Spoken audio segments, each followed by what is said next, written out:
Alright, dalam episode ini kita akan melanjutkan untuk atas tanpa memasukkan apa-apa. Artinya apa? Jika misalnya ini kita enter, maka dia akan error. Nah, oleh karena itu, pada episode ini kita akan mempelajari yang namanya validasi data. Bagaimana caranya? This is very easy. So, kenapa itu tadi error? Hanya karena jika misalnya kita perhatikan pada database migration yang kita buat pada create task table tadi, di sini tidaklah nullable. Artinya, dia tidak akan bisa dimasukkan ke dalam database ketika misalnya list kolomnya null. Jadi ketika misalnya Anda berpikir ingin mengizinkan null value masuk ke dalam database, Anda bisa buat sini option null label. Artinya jika misalnya list ini kosong, dia tetap bakal bisa masuk. Nah, permasalahannya kan bukan seperti itu yang kita inginkan. Namanya list dan dia pun satu di situ, jika seandainya kosong value-nya dan tidak sangat masuk akal, kan gitu. Nah, oleh karena itu kita tidak mengizinkannya null. Namun jika misalnya kita add sekarang, dia akan error. Dan pastinya jika Anda detail di sini lihat column list cannot be null, artinya tidak bisa kosong. Inilah cannot be null ini artinya. Nah, oleh karena itu disinilah kita butuh yang namanya validasi. Bagaimana caranya? Coba Anda pergi ke app HTTP controller, di sini ada task controller, di mana kita akan letakkan validasinya. Apakah di sini? Tidak. Di sini? Iya. Kenapa seperti itu? Karena jika misalnya kita tekan add ini, yang terjadi adalah dia mengunjungi store method ini. Nah, sekarang bagaimana cara membuat validasinya? Anda buat di sini request validate. Dia accepting yang namanya array, kemudian Anda bisa buat di sini array, dan apa yang ingin Anda validasi field-nya, kan gitu. List namanya. Maka Anda buat di sini list, terus Anda buat di sini array. Di sini ada beberapa pilihan yang memungkinkan Anda bingung. Namun intinya ketika misalnya field-nya tidak boleh kosong, artinya dia kan diwajibkan untuk diisi. Maka oleh karena itu Anda bisa buat di sini require. Alright, jika sudah sekarang coba kita tes lagi di browser apakah ini bisa add. Oops, tidak ada yang terjadi apa-apa di sini. Namun behind the scenes dia jika Anda tidak tahu dia akan return back dengan errors message. Ya, coba dulu jika Anda tidak percaya saya akan pergi dulu ke resources yang ada di sini views, task, di sini ada index.blade.php. Nah, coba dulu saya akan print R dulu di sini ya. Print R yang namanya errors all. Nah, dari mana saya tahu errors ini ada variabelnya? Ya seperti yang saya bilang tadi, ketika misalnya kita buat request validate di dalam controllernya, maka dia akan otomatis tahu bahwa dia akan return back errors. Refresh di browser.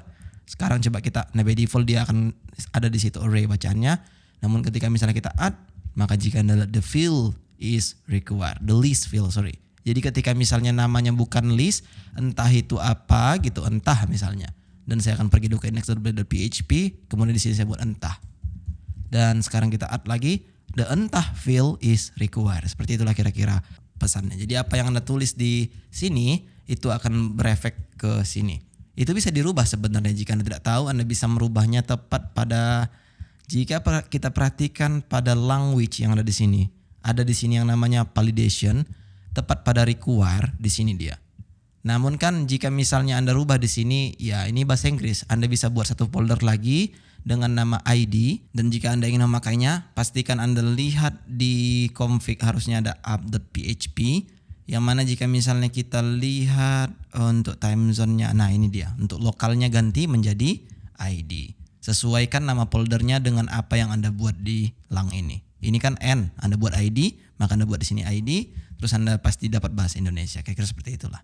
Alright, sekarang harusnya Anda mengerti bahwa sebenarnya apa yang kita tampilkan tadi pada resource task index ini, ya itu bisa kita loop sebenarnya. Namun sebelum kita loop, coba dulu kita buat satu file di sini. Di dalam task folder ini pastinya underscore create.blade.php. Kenapa di sini saya buat underscore? Hanya karena biasanya jika file itu tidak benar-benar aktual yang kita tunjungi di browser, artinya dia file include, saya biasa menandai dengan underscore. Jadi ketika misalnya ingin maintenance, sangat gampang sekali. Oh berarti ini file yang di-include ke file lain, kira-kira seperti itulah. Nah sekarang ini akan saya cut sampai sinilah. Ya tinggalkan call MD6-nya sampai penutupnya. Kemudian di sini kita akan include yang namanya task create. Jika sudah, sekarang kita bisa pergi ke task create ini, kita pastiin tadi. Alright, tugas kita selanjutnya adalah loop yang ada di sini. For each, ya kan, errors, all, dan kita buat di sini error. Alright, di sini sekarang kita bisa tampilkan error. Refresh di browser, add, maka jelas jika di sini errornya muncul. Namun tidak ada salahnya jika ini kita masukkan ke dalam body aja. Dan untuk itu kita coba dulu buat di sini alert lah. Alert danger. Refresh, add, maka jika Anda lihat dia sudah muncul di sini. Nah, sebenarnya ini bisa dipersimpel. Gimana caranya? Itu sangat mudah sebenarnya. Anda buat di sini coba ya. Error list dan Anda buat di sini end error. Terus di sini kita akan mendapatkan yang namanya message. Dari mana message ini? Oke, ini interestingnya. Anda harus ingat ini ya. Jika misalnya Anda sudah memasukkan error directive di sini dan itu spesifik untuk field name-nya, maka dia bisa digunakan di sini. Alright, jika misalnya tidak di dalam error directive ini, dia tidak akan bisa. Error dan di sini end error. Sekarang ini bisa kita hapus sebenarnya, atau Anda bisa buat pesan lah di sini ya. Contohnya seperti ini. Jika ada error lah, misalnya seperti itu. Ya, saya buat di sini if. Terus di sini kita buat and if dan kita buat di sini your data was invalid. Misalnya seperti itu. Sekarang kita refresh di browser, add your data was invalid, namun kabar buruknya dia masuk pula di sini ya. Alright, coba dulu ini kita masukkan ke dalam satu div sepertinya. Seperti itu. Kemudian harusnya kita add lagi, dia akan muncul di bawah sini. Namun problemnya ada ya ketika misalnya kita lihat button ini. Coba dulu saya berpikir di sini. Ini nggak usah lalu dibuat di Plex ya. Entah apa kelasnya, saya lupa. Jika Anda jago bermain Bootstrap, harusnya Anda pasti tahu apa nama kelasnya itu ya. Kita buat sini MB2 biar ada jaraknya dari antara input dan juga buttonnya add. Maka dia akan muncul sini the field is required. Nah, jika misalnya Anda ingin membuat kelas di sini bisa juga. Misalnya spantext danger misalnya. Refresh, add, maka akan muncul di sini tulisan berwarna merah. Namun, jika misalnya Anda tidak suka seperti itu, ada juga cara lain. Ya, coba dulu. Di sini saya akan buat invalid feedback. Seperti itu. Refresh. Harusnya jika kita add dia akan muncul, namun tidak. Kenapa seperti itu? Hanya karena jika misalnya kita ingin memakai invalid feedback, form control ini harus mengandung yang namanya is invalid class. Itulah jika Anda menggunakan Bootstrap. Ini tidak ada hubungannya sama Laravel. Ingat ya, ini hanya style yang digunakan oleh Bootstrap, kemudian bisa kita bermain di Laravel menggunakan itu. That's it. Refresh, add. Maka jika the field is required. Oke, sangat mengganggu sepertinya yang ada di sini. Tapi juga dia ya untuk masalah bagaimana cara menampilkan apanya. Tapi jelasnya itu mengganggu sekali. Add the field is required. Namun jika kita refresh, dia tetap merah. Dan ada tanda seru lagi di sini. Otomatis akan dia tuh bilang, oh ini error nih, tolong dulu bolo gitu. Nah, itu yang tidak kita mau ketika misalnya tidak ada error.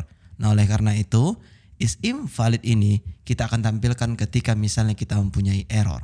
Error list kita masukkan di sini and error.